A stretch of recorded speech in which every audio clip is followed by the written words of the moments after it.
Bwana, mara baada ya mnyama Simba kupoteza katika uwanja wa Benjamin Mkapa, tumemfuata mbukuzi wa soka Hamisi Kabwe. Kwema ndugu yangu. Kwema ndugu yangu Ngwale, mbona mmenivamia hivi? Vizuri, tukasema mbukuzi tupate madini. Nipo vizuri kaka. Mama mmenivamia jamani. Nafuata madini ubongoni. Safi. Basi kama ni hivyo hakuna shida nayo. Na nitayatoa. Sawa sawa. Bwana Kabwe, mnyama kapoteza kwa Mkapa. Yamezungumzwa mengi sana kabla ya mchezo huu. Mnyama kapewa nafasi kubwa sana ya kushinda, lakini imekwenda ndivyo sivyo. Mnyama kapoteza kwa Mkapa. Mechi ya kwanza ligi ya mabingwa barani Afrika, kundi lao, mnyama anayapoteza. Ulikuwa ni mchezo wa namna gani? Kwanza kabisa ulikuwa ni mchezo mzuri, mchezo ambao ulijaa mbinu nyingi sana yani. Nafikiri watu wengi wamekuwa surprised na ubora wa Petro de Rwanda chini ya Frank Atiga ambaye kiuhalisia ni moja kati ya makocha ambao ndio kwanza wamekuja kufanya introduction yake kwenye mpira wa Afrika. Ulikuwa ni mchezo ambao walimu wote wawili walikuwa wanaulizana maswali magumu. Hiyo kidogo iliwachanganya watu wengi sana. Na ndio maana hatukupata ladha halisi ambayo tumekuwa tukiipata ya mpira mzuri. Hususan kwa Simba Sports Club wanapocheza Benjamin Mkapa. Huwa wanawatawala sana wapinzani. Lakini jana ilikuwa ni uwezo mkubwa wa kimbinu wa mwalimu Frank Atiga pamoja na Dimitri Pantev. Kivipi? Kuna lawama nyingi zinatoka kwa mashabiki ya kwamba kwa nini mwalimu Dimitri Pantev aliamua kucheza na force number 9?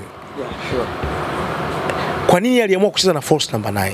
Ukisikiliza interview aliyoifanya baada ya mchezo utagundua kwa nini alicheza na force number 9. Simula vizuri. Mwalimu alikaa na baadhi ya videos akawatathmini kwa kina Petro de Rwanda na kugundua kwamba kwenye eneo la backline aina ya watu ambao wanacheza kwenye lile eneo ni watu ambao wakicheza na mshambuliaji commanding yao, sisi tunaita commanding defender, huwa ni kubwa zaidi kuliko kitu chochote. Hawakupi muda wala nafasi wewe mshambuliaji kuweza kuhakikisha kwamba unapata nafasi ya kufunga goli au kuweza kukupa nafasi ya kuweza kuoutshine kwenye lile eneo la backline. Hilo la kwanza kwa tathmini aliyoifanya. Lakini ya pili ni kwamba aina ya mabeki waliokuwepo pale ni mabeki ambao tactically, kwa maana ule uwezo wa kimbinu, na technically ule uwezo wa kiufundi ni mkubwa. Na ndio maana kwenye timu ya taifa ya Angola mtu kama Edson Balanga ambaye wanamuita Knito, jana alikuwa amevaa jezi namba 5 namba 4, ambaye alifanya foul sana kama watu wanakumbuka, alipewa kadi ya njano mapema sana. Moja kati ya mabeki wazuri mno. Huwa anaanza kwenye kikosi cha kwanza cha timu ya taifa ya Angola. Na hata alipokuwepo mwalimu Pedro Gonçalves ambaye ni kocha sasa hivi wa Young Africans, ndio alikuwa panga pangua anaanza na ndio alikuwa captain wake. Ni commanding kweli kweli, akupi huo muda na nafasi wewe ukapumua. Hata jana wakati Elim Panzu Kibisawala alikuwa akirudi kucheza kama force number 9, alikuwa anakutana nacho. Walikuwa wanafika sana kama watu walifuatilia. Kwa hiyo ingekuwa ni ngumu sana kwa aina ya washambuliaji wa Simba, kwa maana ya Suleiman Mwalimu, Jonathan Soa pamoja na Steve Dese Mkwala, kucheza nao mara nyingi zaidi kuanzia dakika ya kwanza mpaka dakika ya 45 huku Simba wakilitafuta goli. Mwalimu akafikiria extra, nafanya nini ili kuweza kuwakabili hawa watu? Kabla sijatumia washambuliaji wangu, hebu ngoja nitumie force number 9. Binafsi mimi ilimlipa. Force number 9 ilimlipa. Licha ya kupoteza Kabwe.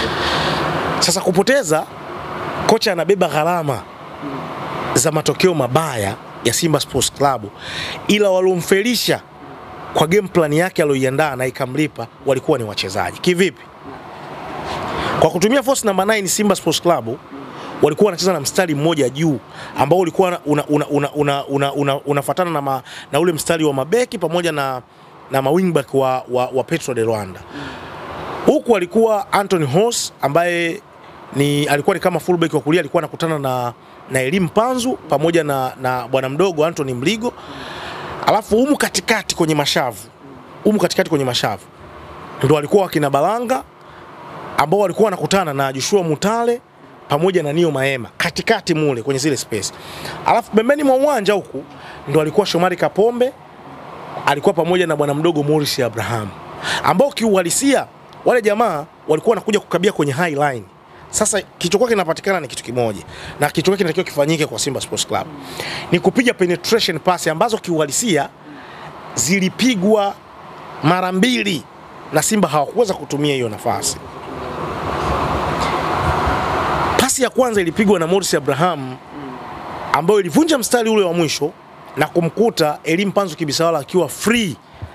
Alichokuwa anapaswa kukifanya ni utulivu na kujua wapi na upeleka ule mpira. Kirahisi kabisa Simba walikuwa wanapata goli ambalo sasa hilo goli wangelipata Simba. Maswali mengine ya kimbinu yangetoka kwa mwalimu Frank Atiga pamoja na nani? Na mwalimu Dimitri Pantev, kwa sababu ingemlazimu mwalimu wa Petro de Rwanda kubadili system ya kiuchezaji kwa sababu wako nyuma kwa goli hili kwa goli moja. Lakini ulikuwa unawauliza vipi swali gumu la kuweza kubadili mbinu zao ikiwa wewe hujapata goli? Obviously wachezaji wa Simba jana walimwangusha mwalimu Dimitri Pantev kwa kutokupata goli angalau moja ili kuweza kurudi kwenye msingi sahihi wa mbinu ambao mashabiki wengi waliutaka kwa kucheza na mshambuliaji. Sawa. Lakini kama haitoshi, kitendo cha kucheza na wale viungo wengi, Simba walikuwa wanacheza kwa kutumia walikuwa wanaenda kukaba, wanaenda kufanya pressing kwa kutumia watu wengi sana kutoka kwenye eneo la katikati mwa uwanja. Walikuwa wanafanya pressing na Elie Mpanzu, nakumbuka Steve na alikuwa anafanya na Elie Mpanzu, Mutale, Nio Maema nakumbuka na Morris Abraham. Walifanikiwa. Nakumbuka dakika kama ya 30 hivi walifanya counter press, ambayo hiyo counter press aliukokota mpira Joshua Mutale akampigia Elie Mpanzu. Elie Mpanzu akafinya kwenye boxi akapiga mpira ukapaa. Simula vizuri. Kwenye eneo la kimbinu mwalimu Dimitri Pantev alifanikiwa big time, mimi nakwambia ukweli. Kilichokosekana kwenye mechi ya jana kwa kutumia force number 9 ni utulivu wa viungo wa shambuliaji wa Simba ambao kiuhalisia ndio wamekuwa wakigharimu Simba Sports Club naamini kwenye mpira wa miguu. Ukiacha washambuliaji kukupa magoli, dunia ya sasa ya mpira wa kisasa ambao wanapaswa kukupa magoli wengine ni viungo wa shambuliaji. Kama hawawezi kukupa magoli viungo wa shambuliaji, kushinda kwako mechi ama kufanikiwa kuchukua ubingwa ni ngumu sana. Sote ni mashahidi hapa. Sote ni mashahidi. Kuna mechi ambazo Young Africans kupitia Prince Dube wanakosa magoli mno, ila anatoka alipotoka Pacome Zouzoua anaweka kambani. Anatoka alipotoka Maxim Pia Nzengeli anaweka kambani. Simula vizuri. Viungo washambuliaji kwenye mpira wa miguu lazima wawe na sanaa nzuri ya kufunga na kutengeneza. Na ndio maana dunia ya sasa unakuta kwenye eneo la top scorer unakuta washambuliaji na viungo washambuliaji. Kwenye ligi yetu tulishawahi kutoa hapa top scorer kiungo mshambuliaji mara 2 mfululizo. Uongo kweli? Kweli kabisa. Aziz Ki na Faisal Salum Feitoto kulikuwa hakuna mshambuliaji hapa. Msimu uliopita Jean Charles Ahoua ndo alikuwa top scorer wa ligi yetu. Ni mshambuliaji, ni kiungo mshambuliaji. So mechi ya jana ambao wanapaswa kubeba lawama kwa 100% ni viungo washambuliaji wa Simba Sports Club ambao jana walipewa jukumu la kuweza kuifanya Simba angalau ipate hata goli hili, goli moja. Walikosa umakini na utulivu kwenye eneo la mwisho na kupelekea mechi kuwa ngumu, na mwisho wa siku Simba Sports Club wakaenda wakapoteza mchezo. Wanasema umeelewa plani ya mwalimu. Mashabiki wanalalamikia kweli kweli. Aketa anatoka pale, tumeona kelele za baadhi ya mashabiki kuelekea kwa kocha. Nimeona pia umeposti kwenye akaunti yako. Wamemkosea sana. Honestly speaking, wamemkosea sana mwalimu. Kwa Simba wamemkosea sana mwalimu. Na ningekuwa na nafasi ya kuwaambia wamuombe radhi, walipaswa kumuomba radhi mwalimu. Bado una imani na Pante? Vibaya mno. Na sio tu imani ya kwamba jana akapoteza mchezo. Hata Simba wakitolewa kwenye hatua ya makundi, mimi bado nina imani na mwalimu Dimitri Pantev. Kwa nini kama? Kwa nini? Kwa sababu Simba Sports Club imetengenezwa foundation na mwalimu Fadlu Davis. Wakiwa wanaelekea kumaliza huo msingi kwa maana ya foundation, wakiwa wanaanza sasa kuweka matofali ili waende wakapaue, Mwalimu Fadlu Davis anafanya nini? Anaondoka. Mimi binafsi ukiniuliza, sikutegemea kwamba Mwalimu Dimitar Pantev angekuja moja kwa moja na kuweka matofali kwa haraka kwenye mechi tu 4 akapaua. Baada hapo akaezeka mabati, watu wakaja wakaishi. Yaani kwenye mechi 4. Yaani watu wanasahau kwamba Mwalimu Dimitar Pantev tangia afike Simba ndio kwanza na mechi hizi 4. Mechi hizi 4. Mechi ya kwanza dhidi ya Nsingizini Hotspurs ugenini 3-0. Mechi ya pili dhidi ya Nsingizini Hotspurs nyumbani alitumia force number 9 haikuweka out. Na alipowaweka washambuliaji pia haikuweka out. Mechi ya tatu dhidi ya JKT Tanzania pale Meja General Samuyo aliweka mshambuliaji, alianza na Steve Dese Mkwala kama mshambuliaji kiongozi. Haikuweka out. Mpaka anatoka Steve Dese Mkwala hakuna goli lolote alofunga. Akajaribu kumuingiza tena Jonathan Soa, ndio Simba wakaja wakapata magoli ngapi? Goli la pili. Kama unakumbuka vizuri. Mechi ya 4 dhidi ya Petro de Rwanda akatumia tena force number 9 kuangalia namna gani ambavyo anaweza akalitibu lile eneo la ushambuliaji ili Simba iweze kupata magoli. Mechi iliyopita JKT Tanzania kama tunakumbuka vizuri, asingefunga Jonathan Soa, ina maana Simba kulikuwa kuna uwezekano wasipate goli lolote. Wangetoa sare pengine. Sijui umeelewa vizuri. Kwa maana ipi? Kwa maana ya kwamba Simba Sports Club tukiwa wa kweli kabisa, mechi ya JKT Tanzania walitengeneza nafasi. Nakumbuka Elim Panzu Kibisawala alipigiwa pasi nzuri sana ya Jonathan Soa. Kama jana akiwa na golikipa hivi 1v1 alikosa. Jana pia Simba wanatengeneza nafasi hizo clear chances. Hao vingo washambuliaji wakiongoza na Elim Panzu Kibisawala. Clear chance anakosa goli. Hauna mlaumu Mwalimu Dimitar Pantev achukue mguu wa Elim Panzu amlazimishe kufunga goli? Kuna eneo ambalo unaweza kumlaumu kocha kama timu hai create chances, sio vizuri, kama timu haiwezi kufika kwa wapinzani, timu inakuwa na ugumu wa kufika kwa wapinzani, unaweza kumlaumu kocha. Kelele nyingi pia ameelekezewa Elim Panzu Kibisawala na mashabiki wa mnyama Simba mara baada ya kukosa nafasi kadhaa katika mchezo dhidi ya Petro Atletico de Luanda. Kwa upande wako unadhani ni sahihi kabisa? Mwambie aje huko, nenda pale afungue. Unadhani ni sahihi kwa mashabiki wa Simba kwa kile ambacho wanakifanya? Kitendo cha kumlaumu Elim Panzu Kibisawala kwa mashabiki wa Simba Sports Club ni kupunguza machungu na kuelezea hisia zao juu ya kile ambacho anachokifanya Elim Panzu Kibisawala kwamba sio sahihi. Huo ndio ukweli. Mpanzu yule ambaye alianza msimu uliopita katikati ya msimu, sio manake mpaka kuja msimu huu wa kwanza, wakikutana na huyu Mpanzu wa sasa wanagombana vibaya mno, na huo ugomvi wao hauwezi kuisha. Mpanzu wa zamani na huyu watapigana vibaya mno kaka. Mechi dhidi ya Gaborone Mpanzu alifunga goli.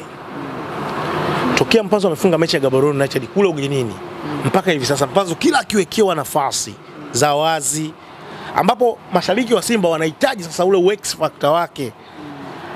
Yaani unapoizungumzia Simba hivi sasa unamzungumzia Elim Panzu Kibisawala, ndio X factor ya Simba, ndio star man. Yaani Simba kuna muda wameshakamatika sasa, ndio kama jana ile. Hujui goli linatokea wapi? Mambo magumu. Yanga wanataga upakome. Pakome huwa anatoka huko alipotoka huko. Max Zingine anatoka huko alipotoka. Kama ilivyo chuma. Elim Panzu Kibisawala wakati wana Simba wanategemea kwamba yeye ndio angewatoa Simba kwenye hicho kiza kinene, clear chance 2 anazikosa. As a starman, ndio X factor. Sasa kama X factor anashindwa kuperform kwenye mchezo muhimu kama wa jana au mchezo wowote afungi, matarajio yake ni nini? Kumbuka Elim Panzu kwenye mechi ya Gaborone United yeye ndo alifunga goli, kama unakumbuka vizuri. Nakumbuka vizuri kabisa. Alifunga goli. Alivyofunga goli ndio Simba wakapata nafasi ya kuweza kwenda kwenye hatua inayofuata baada ya mechi hapa kusare 1-1 kama unakumbuka vizuri. Elim Panzu Kibisawala obvious ndio X factor wa klabu ya soka ya Simba Sports Club. Kwa hiyo akishindwa kuperform Elie Mpanzu Kibisawala, tukiwa wa kweli, kuna eneo ambalo Simba inafanya nini? Inafeli. Kwa lazima mashabiki mimi niwaelewe kwa staili hiyo kwamba wanachokipigania na wanachokisema ni sahihi, kwa maana kwamba Elie Mpanzu Kibisawala hivi sasa kiwango kimeshuka, na hata kumlinganisha na Pacome Zouzoua kuna eneo mashabiki wanakosea sana. Pacome Zouzoua daraja ambalo wameliseti hivi sasa ni la mchezaji ambaye anastahili kupewa hadhi ya uking wa mpira wa Tanzania. Kwa sawa ile kwamba Pacome Zouzoua ni aina ya mchezaji ambaye anastahili kuvalishwa lile taji la uking wa mpira wa Tanzania hivi sasa. Crown wanaita. Crown ni Pacome Zouzoua. Kumlinganisha na Elie Mpanzu Kibisawala ni kumkosea adabu.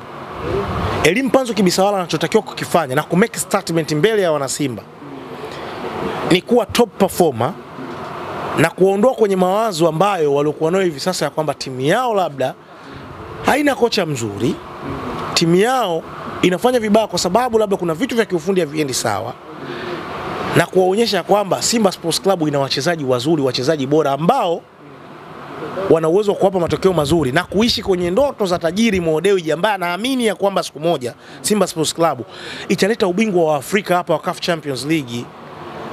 Kitu ambacho sasa ukiangalia Simba ya Elie Mpanzu Kibisawala, quality ya mchezaji mmoja mmoja huoni kwamba Simba Sports Club ndoto yake ni kuchukua ubingwa wa Afrika wa CAF Champions League. Kama starman wenu ni Elie Mpanzu Kibisawala kwenye nafasi 5, 6 mpaka 7 tena clear chances anakosa, ina maana nyinyi hamwezi kutoboa. Hivi kabla kiufundi ulivyoona mchezo, mnyama jana alistahili kuondoka na ushindi? Alistahili kuondoka na ushindi 100%. Alistahili kuondoka na ushindi 100%. Kaka nakuhakikishia, CAF Champions League sio ligi kuu Tanzania bara. Nafasi unazozipata dhidi ya KMC, dhidi ya Mbeya City, uwezi kuzipata kwenye CAF Champions League dhidi ya Petro de Rwanda. Tusidanganyane. Ukipata nafasi 2 ama nafasi 3 za wazi, kaka, hiyo ni bahati ya mtende, zitumie. Ukishindwa kuzitumia, honestly speaking, huwezi tena kupata nafasi zingine za wazi kama inavyokuwa kwenye ligi kuu Tanzania bara dhidi ya KMC, dhidi ya Mbeya City, dhidi ya Tabora United, dhidi ya nani. Kwa sababu unaokutana nao pale ni mabingwa wenzako. Watu wanasahau ya kwamba Petro de Rwanda ni mabingwa wa Angola na aina ya uwekezaji waliofanya hautofautiani na Simba. Tena kuna eneo ambalo kuna baadhi ya wachezaji wamewasajili wametumia fedha nyingi zaidi kuliko hata Simba. Sasa kuamini kwamba wewe ni bora tu kuliko wengine bila kufanya utafiti kugundua kwamba hawa na wenyewe ni bora, hadhi ya mechi yao ni kama vile nacheza dabi. Yaani ukiangalia mechi ya jana ya Petro, hadhi yake ni kama mechi ya Simba na Yanga. Mechi ya Simba na Yanga huwezi kupata nafasi 10, 5, 6, 4. Tuongee ukweli. Kwa sababu aina ya timu ambazo zinakutana pale ni timu ambazo ni heavyweight. Na ndio maana sasa mnapokutana timu ambazo ni heavyweight, unapotengeneza nafasi, kila nafasi unayoipata itumie. Sawa sawa. Ukiikosa nafasi unayoipata, ndo kama vile wenzako wakipata nafasi hata half chance kama vile wanakuweka, mwisho wa siku mnabaki mnalia Dimitar Pantev mbovu, tayari kimeshakaa. Sawa sawa, tuweke nukta, tumaliza na hili hapa Kagwe. Mnyama Simba yuko nafasi ya mwisho. Petro de Rwanda ndo anayeongoza, Esperance de Tunis, Stade Malien wote wana alama 1-1. Nafasi ya mnyama kwenda tu ya robo finali kwa ulivyoiona, bila shaka umeshuhudia kila timu katika kundi hili. Nafasi ya mnyama unaiona Kabwe? Siku zote kwenye mpira wa miguu utofauti upo kwenye eneo moja. Anayecheka mwisho ndio huwa anacheka zaidi. Anayecheka mwisho ndio huwa anayecheka zaidi, hasa kwenye hatua hii ya makundi. Anayecheka mwisho ndio huwa anacheka kwa sauti kubwa. Yaani anacheka zaidi. Una maana gani hapa Kabwe? Na maana ya kwamba hizi mechi za kwanza haziwezi kutupa taswira halisi ya kwamba Simba Sports Club anaweza akafanikiwa ama asifanikiwe. Young Africans anaweza akafanikiwa ama asifanikiwe. Ila Young Africans kaanza vizuri zaidi kuliko Simba Sports Club. Ila Yanga, Simba, Azam, Singida wanahitaji kumaliza zaidi, kumaliza vizuri zaidi kuliko kuanza vizuri zaidi, kwa sababu tulishawahi kushuhudia Simba Sports Club akianza vibaya na akienda kumaliza vizuri. Simba na mbili za mwanzo. Simba vizuri. Nakumbuka dhidi ya Raja Casablanca Simba alikuja akachezea goli 3-0 hapo. 3-0 akafa vizuri tu mapema. Lakini baadaye akaenda akapindua dhidi ya Vipers, akaenda akaua, akaja akatoboa. Nakumbuka Simba ile ya 5-5 anapigwa 5-5 alitandikwa 5-5 ila akachanga karata zake vizuri. Mechi zake zote za nyumbani akashinda zote, akapata alama 9, akafanya nini? Akatoboa. So Simba kitu pekee ambacho anapaswa kukifanya, lazima atumie calculator. Na timu yoyote kwenye klabu bingwa barani Afrika kwenye hatua ya makundi na shirikisho lazima atumie calculator ya kwamba Stade Malien ndo mpinzani anayofuata, lazima wafe naye, aidha sare ama ushindi. Hawatakiwi kufungwa. Esperance de Tunis mechi zote mbili lazima wafe naye. Na cha mwisho, kwa sababu Petro si wamefunga hapa, Petro anafungika kwake. Petro anafungika vizuri na unaweza kupata sare. Nakumbuka ilikuwa ni 2022 2023 ilikuwa ni klabu bingwa robo finali dhidi ya TP Mazembe. Alienda Lubumbashi akapata sare ya bila, alafu akaenda kwake watu wakiamini kwamba Petro anatoboa nusu finali. TP Mazembe akaenda akampiga pale chuma 2-1. Tena Petro ya Alexander Santos ambaye ni kocha wa FAR Rabat ambaye amefungwa juzi na Young Africans. Petro ya moto wakapigwa chuma 2-1, wakatolewa kwenye robo finali ya klabu bingwa barani Afrika. TP Mazembe akasonga mbele. Na kama TP Mazembe alienda kukutana na Al Ahly akatolewa nusu finali. Simba vizuri. Kwa hiyo Simba inabidi achane karata zake vizuri, kwa sababu kuanza vibaya mwanzo sio tatizo, ila kumaliza vibaya hilo ndio tatizo ambalo litakalomfanya Simba Sports Club abaki. Ila pamoja na kubaki Simba Sports Club kwenye CAF Champions League group stages, binafsi bado sitaunga mkono kwa chochote kile kuhusiana na kufukuzwa kazi kwa Dimitar Pantev. Mimi naamini Dimitar Pantev anahitaji muda wa kuisuka na kuipika Simba Sports Club ili kurudisha makali yake. Wakijichanganya kufukuza makocha tena, kaka, huo ubingwa wa CAF Champions League wanaolilia watausikia kwenye bomba. Nusu finali wanaotaka CAF Champions League wataisikia kwenye bomba. Ubingwa ligi kuu Tanzania bara watausikia kwenye bomba, kwa sababu watawapa nafasi Young Africans ya kujipanga pamoja na Azam FC, na wakijipanga wameisha. Sometimes ni bora uriski ili uweze kupata unachotaka. Shukrani sana bwana Kaka. Nashukuru sana ndugu yangu.